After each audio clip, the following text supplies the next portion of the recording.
Caroline Kwan, this is why you should always listen to me. I am. We're gonna, on God, we're gonna have Hannah Einbinder on the show for sure. Anyway, speaking of which, let's do the Noah Wiley. This morning, the long Emmy. You're 1,000% shadow banned on Twitter. I remember before Elon used to get regularly 60 to 30 to 60K likes. I know, of course, Elon is probably tweaking the algo a little bit. He's petty enough to do that.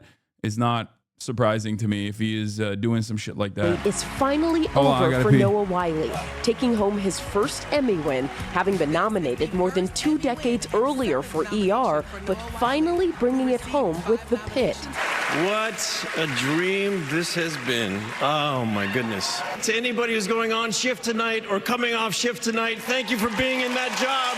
This is for you. But it was the studio getting the last laugh. Seth Rogen, the studio. The team from the studio. The studio. Taking home the most wins ever with 13 Emmys, including Outstanding Comedy Series. Thank you very much. I'm legitimately embarrassed by how happy this makes me. Seth Rogen winning his first Emmy for lead actor and again for Outstanding Director. It was a night full of firsts. Tremel Tillman making history as the first black man to win for Outstanding Supporting Actor in a Drama for Severance. Do the work, show up. And most importantly, for the love of God, don't embarrass me in public. My first acting coach was tough, y'all. But all great mothers are. Mama, you were there for me when no one else was. And this is for you. And 15-year-old Owen Cooper, who made his acting debut in adolescence, becoming the youngest male actor to win an Emmy.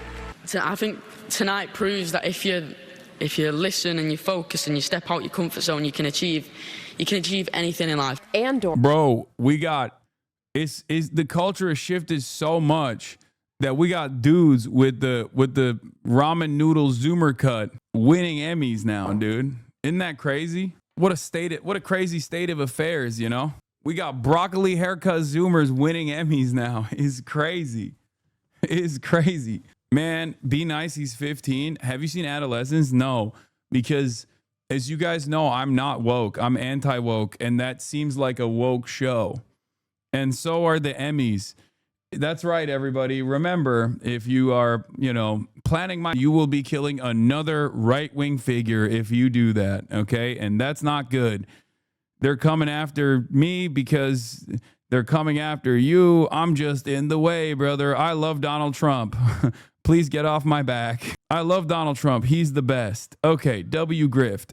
Hell yeah. All right, let's continue. The critically acclaimed Star Wars series winning 5 Emmys, including Outstanding Writing for a Drama Series. I want to thank the fans who did more than watch the show. They listened, they cared. Comedian Nate Bargatze serving as MC, taking the saying, time is money, to a new level. Sorry, every second you go over 45 seconds, we will deduct $1,000 away from the Boys and Girls Club. Charging winners if they go over their allotted time. We're under. Thank you. See, that is a lot of money for you. I'll pay the difference. Sorry. The night also filled with touching tributes. Thank you for being a friend. I beg everyone to watch Andor as soon as humanly possible. Andor is goated. I didn't watch Adolescence. I should have, but I heard great things about it, and now I might actually end up watching it. But Andor was peak. Severance is great. Obviously, there's a lot of good art still out there. You know what I mean? McIntyre and Little Big Town's Karen Fairchild and Kimberly Schlappman with the shining rendition of the Golden Girls theme song. Thank you for being a friend. The Pit was amazing. Free Palestine acceptance speech from Hannah Einbinder. I know, I'm going to talk about that. I'll pay the difference. Sorry. Finally, I just want to say, finally, go Birds, fuck ICE, and free Palestine. Thank you. She's awesome. And then she was asked about it as well after the fact. Go Birds, Jalen Hurst forever. When you were up on stage, you talked about Palestine, and I know you signed a pledge, too. Can you talk about that, please? Yeah. So Well, I thought it was important to talk about Palestine because it's an issue that's very dear to my heart. I have friends in Gaza who are working as frontline workers, as doctors right now in the north of Gaza to provide care for pregnant women and for school children to create schools in the refugee camps. And it's an issue that's really close to my heart. For many reasons, I feel like it is my obligation as a Jewish person to distinguish Jews from the state of Israel because our religion and our culture is such an important and long-standing, basically like institution that is really separate to this sort of ethno-nationalist state. And in terms of the pledge, it's like many movements, boycotting is an effective tool to create pressure on the powers that be. I promise you she's awesome. I bet she is. She's awesome. To meet the moment, you know? So the Film Workers for Palestine boycott does not boycott individuals. It only boycotts institutions that are directly complicit in the genocide. So yeah, it's important to me, and I think it's an important measure, and so I was happy to be a part of it. Caroline Kwan, this is why you should always listen to me. I am. We're gonna, on God, we're gonna have Hannah Einbinder on the show for sure. Okay. Also, people are very mad. Classic. If you're wondering what Hannah Einbinder's red hand pin is all about, is glorifying terrorist Aziz Salha, whose hands were bloodied from lynching two Israelis. I couldn't agree more with my wife. We're never watching hacks. Hashtag Emmys. Now, once again, Zionism is a brain disease. I mean, it just is. Because here is this person from Toronto who, I don't know what his background is. I suspect he's not like, he didn't get like any sort of, like he's not Jewish. And obviously Zionism is not a purely Jewish phenomena as is the case here, right? Like the entire position here. But it's oftentimes presented as such. But here you have a dude who is from fucking Toronto and not Jewish, yelling at a Jewish actress, yelling at a Jewish woman for saying that like Judaism and Zionism are not, they should not be conflated, that the ethno-religious project of Zionism is fascist, it's wrong, Judaism is a religion. Meanwhile, this guy's like literally fucking posturing as though he's the guy who's the defender of Israel here. It's just, he's a Canadian politician who kissed a girl and got removed from liberal caucus. He's a liberal. Oh my God. You can have that one too. Another export for you guys. I don't want that. Can Canadians just keep their fucking freaks up there north of the border, please?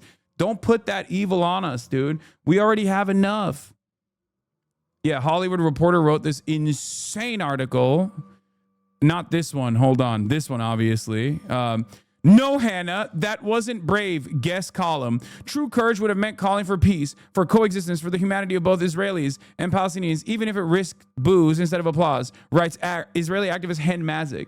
Of course, Hen Mazik wrote this article. Don't know why he gets any play whatsoever still at this point, but it is what it is. He was also responsible for supporting the skibidi toilet on Piers Morgan. Okay, dude, what the fuck is going on with this skibidi toilet shit? What are you, 12? Calm down. Anyway, but yeah, of course, she never let a good deed go unpunished. You know, Hen Mazik, sponsored by the Tel Aviv Institute, Mr. I'm going to defend Israel's Zionism, but I'm going to also try to do it in a way where like it's palatable to liberals. That's his entire point. That's the reason why he gets this kind of fucking coverage. But as a queer Jew, son of refugees from Iraq and Tunisia, Berber, who has dedicated my life to fighting anti-Semitism, I read Hannah Einbinder's Emmy night comments with sadness and fear. This was the response immediately. Yeah, shut the fuck up is right. Exactly. And I'm glad that people are just, people recognize that how fucking stupid and indecent this shit is. Like, Jesus Christ, dude. Charlie was killed because he was on the fence about Israel. Stop, dude. That's not, Listen, as much as I would love to, as much as I would love to shit on Israel as I do every day for valid reasons, I'm sorry, but that seems a lot like an invalid reason. Okay.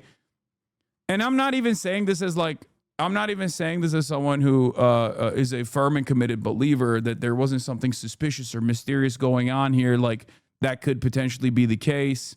There's always some fuck shit going on. Having said that, however, the thing I do take issue with is the idea that Charlie Kirk was like having a change of heart on the issue of Israel. And I don't understand why people were just like jumping onto that when he has been such a prominent defender of Israel. I know all the times where Charlie has basically asked some questions about Israel. I think people are saying this out of desperation, that they think like, what were you doing? Don't worry about it. Look what he said on Javier. What did he say about Javier? What drives me crazy is privileged, detached celebrities think they're being brave and stunning, but parroting the most popular slogan in Hollywood, throwing on a pin, or cosplaying a Jordanian scarf is the safest thing you can do. That's why they all do it. Yeah, definitely. Famously easy thing to do in Hollywood is be openly pro-Palestine. This was Javier's quote about not working with Israel. Yeah. This is a company that you're going to go into business with is in business with Israel. What do you do? I won't work. I cannot work with somebody that's justify or support the genocide. I can't. That's as simple as that. And we shouldn't be able to do that in this industry and in any other industry. Today in Madrid, in Spain, the cycle, La Vuelta, the bicycle tour, it was stopped by thousands and thousands and thousands of people on the streets marching, saying we can't allow the team of Israel being in this tour, so it's whitewashed.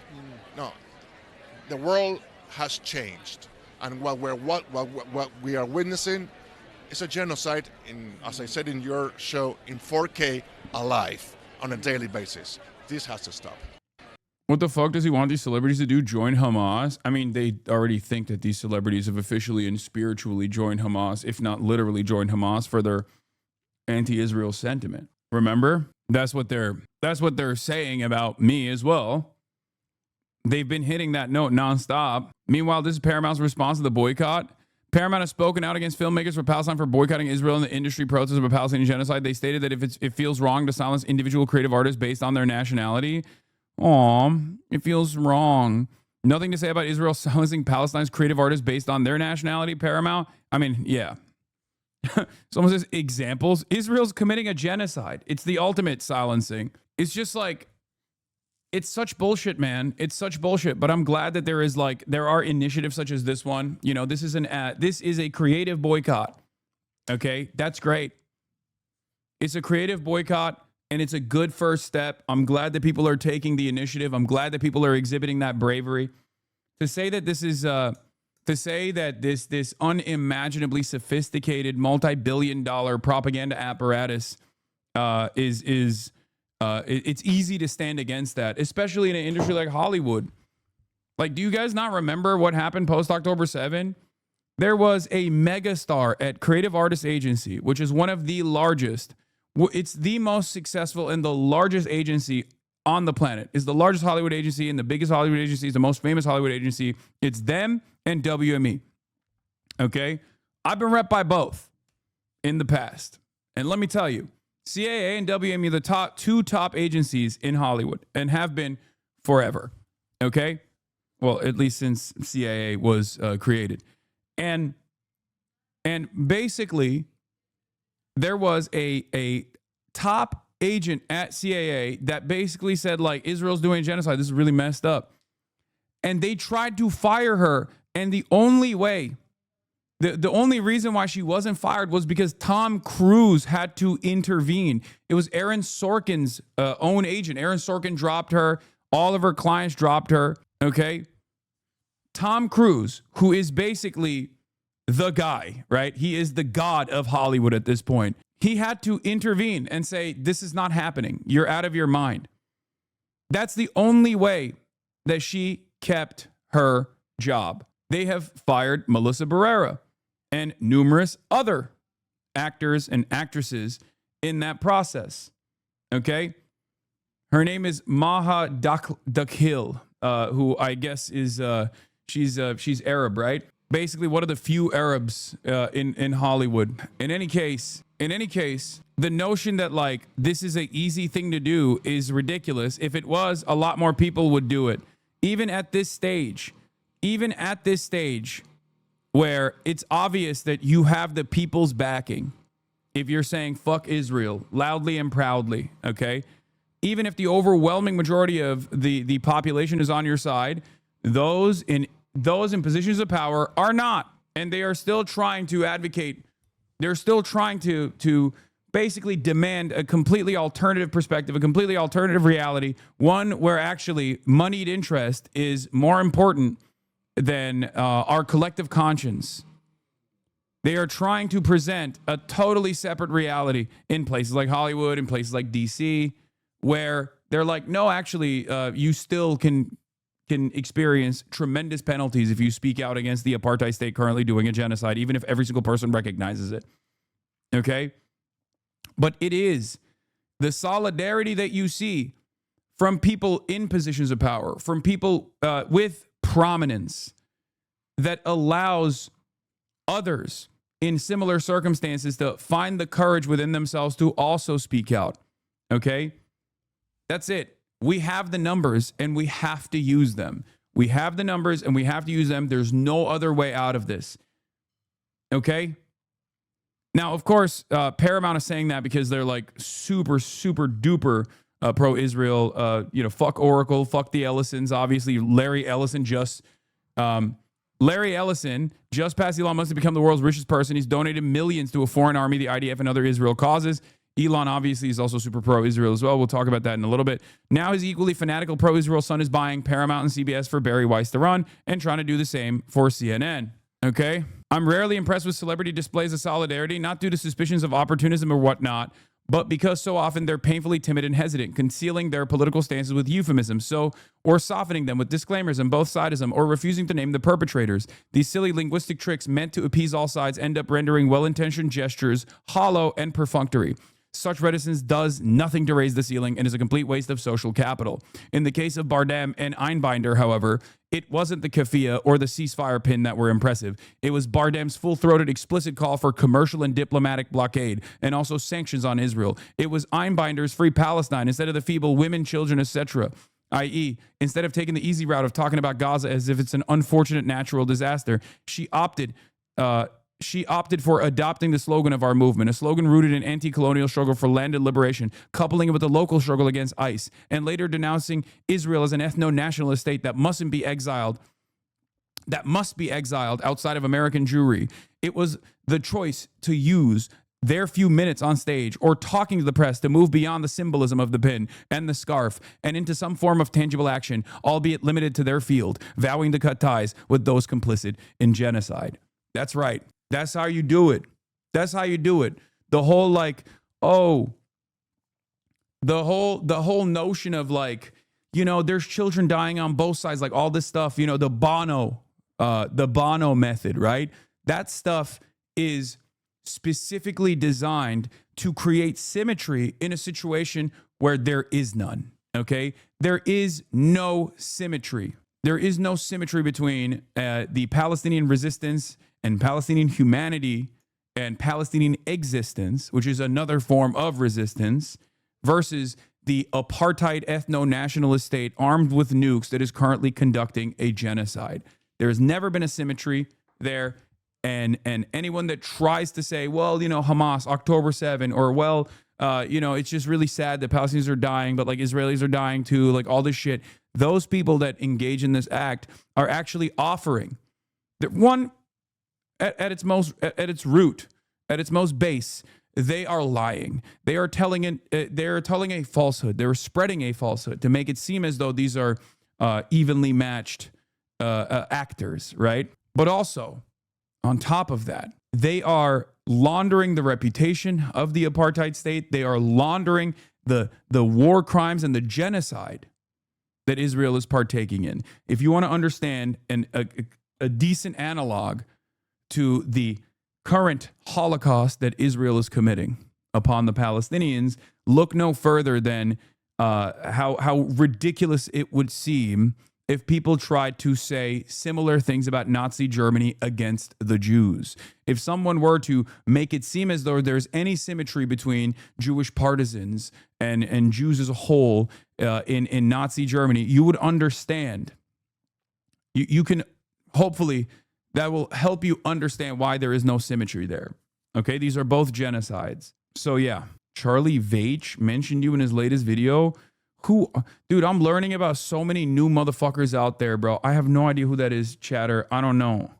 Was it positive? Was it negative? Is that a right-wing guy? I just like, if you are, I'm gonna keep it $150. If it's a right-wing guy, it's not it's not a secret. They all fucking hate me. They want me dead. It's there are people who are trying to use this opportunity there are people trying to use the Charlie Kirk assassination to enact vengeance against their political enemies, their personal political enemies. There's a lot of excitement, right? And there's a lot of excitement in the air to try and attack the left. And as the most visible leftist content creator, as one of the most visible leftists, and one of the most accessible, if not the most accessible, as a consequence of like the medium that I operate in, where people can just like write comments in my chat, and I respond to them. This is expected. It's going to happen. Damn, the gray bars are back. Look at that. Gray bars of hell. Okay. So do you think the Kirk assassination has anything to do with Israel? I don't think so. But I just, no, I don't think so. I don't know what, I just don't think that the notion that Charlie Kirk was actually just at the precipice of changing his opinion on Israel is a solid conspiracy. I have actually covered that as well. There's a push from even people who I like and people who I usually agree with